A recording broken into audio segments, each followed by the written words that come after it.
복부채널 어린이 친구들 안녕하세요. 우리 친구들을 사랑하는 해피타이거 피거 목사님이에요. 오늘 이 시간에도 하나님의 말씀을 통하여 작은 변화가 일어나는 귀한 시간 되길 바랍니다. 친구들은 볼링을 쳐본 적이 있나요? 볼링이요? 공으로 10개의 볼링핀을 가장 많이 쓰러뜨리는 게임 말씀하시는 거죠? 맞아요. 그런데 한 번에 10개의 핀을 다 쓰러뜨리는 것을 뭐라고 말하는지 알고 있나요? 10개의 핀을 다 쓰러뜨리는 것을 스트라이크라고 이야기해요. 여러분, 그렇다면 스트라이크를 잘 치는 방법을 알고 있나요? 우리는 보통 볼링핀을 많이 쓰러뜨리려면 바로 제일 가운데 있는 첫 번째 있는 1번 핀을 맞춰야 한다고 생각하고 있을 거예요. 하지만 스트라이크를 치려면 1번 핀이 아니라 그 뒤에 숨겨져 있는 5번 핀을 쓰러뜨릴 때 스트라이크를 치기 쉽다고 말합니다. 그래서 이 5번 핀을 바로 킹핀이라고 이야기해요. 목사님은 이 킹핀을 보면서 한 가지 생각했던 것이 있습니다. 우리의 신앙생활에서도 정말로 중요한 한 가지 킹핀이 있다면 무엇일까라는 것이에요. 오늘 목사님과 나누는 이야기에서 그 답을 찾을 수 있습니다. 오늘의 이야기는 예수님의 마지막 일주일 중에 화요일 오후에 있었던 일이에요. 예수님께서는 성전에서 논쟁을 하셨어요. 그리고 그들을 진리로 이끌고자 여러 말씀들을 해주셨죠. 그리고 이제는 특별히 마지막 때의 이야기를 들려주시고 있습니다. 여기서의 마지막 때는 시간을 나타내는 말로 예수님이 다시 오시는 재림의 때를 말합니다. 여러분, 그 마지막 때의 이야기는 어떤 내용이었을까요? 예수님께서는 마지막 때의 이야기를 한 임금과 양과 염소의 비유로 설명해 주세요. 그리고 그 임금은 오른편에는 양의 무리가, 그리고 왼편에는 염소의 무리로 구분합니다.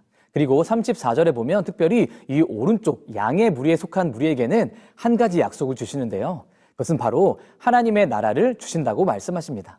다시 말해 오른쪽에 양의 무리에 있는 자들은 하나님의 나라를 상속받지만 왼쪽에 있는 염소의 무리는 하나님의 나라를 상속받지 못한다는 것이에요. 친구들, 그렇다면 양과 염소를 나누는 기준은 무엇일까요?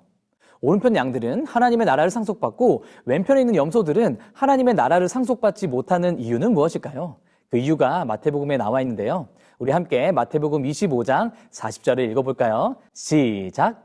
임금이 대답하여 이르시되 내가 진실로 너희에게 이르노니 너희가 여기 내 형제 중에 지극히 작은 자 하나에게 한 것이 곧 내게 한 것이니라 하시고.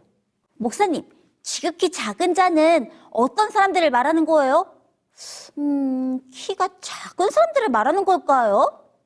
지극히 작은 자는 도움이 필요한 사람들을 말하는 것이랍니다. 성경에서는 그 도움을 이렇게 말하고 있어요. 첫째, 먹을 것을 준다. 둘째, 목마른 자를 마시게 한다. 셋째, 헐벗은 자에게 옷을 준다. 넷째, 나그네를 영접한다. 다섯째, 아픈 자를 치료해 준다. 다른 사람들을 도와주는 방법은 이거 외에도 엄청 많을 거예요. 오른편을 선택한 양들은 나와 친하지 않아도 나와 맞지 않는 친구일지라도 그들에게 도움을 주고 필요한 것을 나눠준답니다. 예수님께서 양과 염소의 비유를 통해서 제자들과 오늘 우리에게 해주고 싶은 말씀은 지극히 작은 자를 어떻게 대했는지가 바로 하나님의 나라를 상속받는 가장 중요한 킹핀이라는 것이에요. 오늘 우리가 예배를 드리고 설교 노트를 적는 일도 대단히 중요해요. 하지만 그것이 기준은 아니에요. 또한 우리가 성경절을 외우고 교과 공부를 열심히 하는 것도 중요해요. 그러나 그것이 하늘에 들어가는 기준은 아니라는 것입니다. 바로 우리 주변에 도움이 필요한 지극히 작은 자들에게 도움을 주는 것, 사랑을 나누는 것이 바로 하나님의 나라를 상속받는 방법입니다. 오늘 우리 친구들은 지극히 작은 자들에게 어떻게 대하고 있나요? 작은 자들을 소중히 여기는 것이 하나님 나라에 들어가는 큰 열쇠임을 기억하게 되길 간절히 바랍니다. 그런데요, 목사님, 어쩌다가 한번 어려운 친구를 도와줄 수 있는데요. 매일 매순간 한결같이 어려운 친구들을 도와주기란 정말 어려운 일인 것 같아요.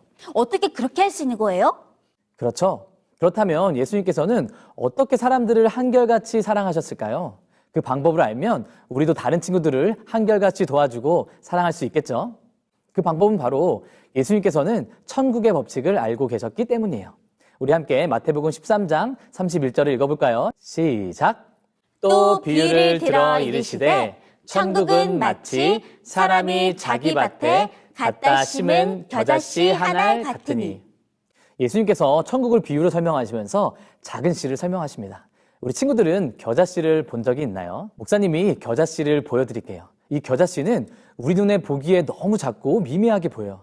이게 씨인가 싶기도 합니다. 하지만 이 작은 씨가 사람의 눈에 보이지 않고 미약해 보인다 할지라도 막상 심겨지면 자라고 자라서 풀보다 더 커져서 큰 나무가 된답니다. 예수님은 세상 사람들이 볼 때 겨자씨처럼 작은 자들을 사랑하셨습니다.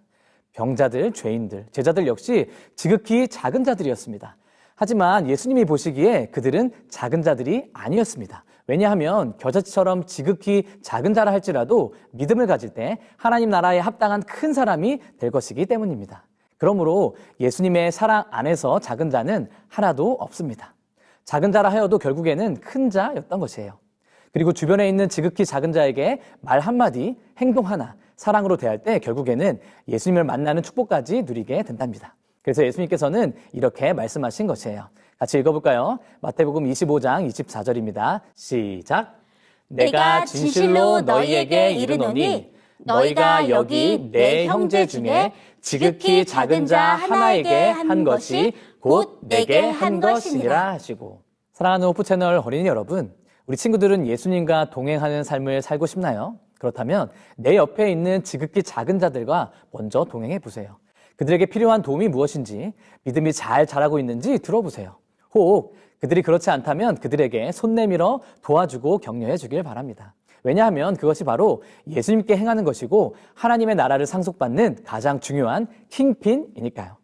예수님 다시 오실 때까지 지극히 작은 자에게 사랑을 나누며 큰 천국을 경험하는 우리 모두가 되길 바라며 말씀드리겠습니다. 그럼 우리는 다음 시간에 다시 만나요. 안녕.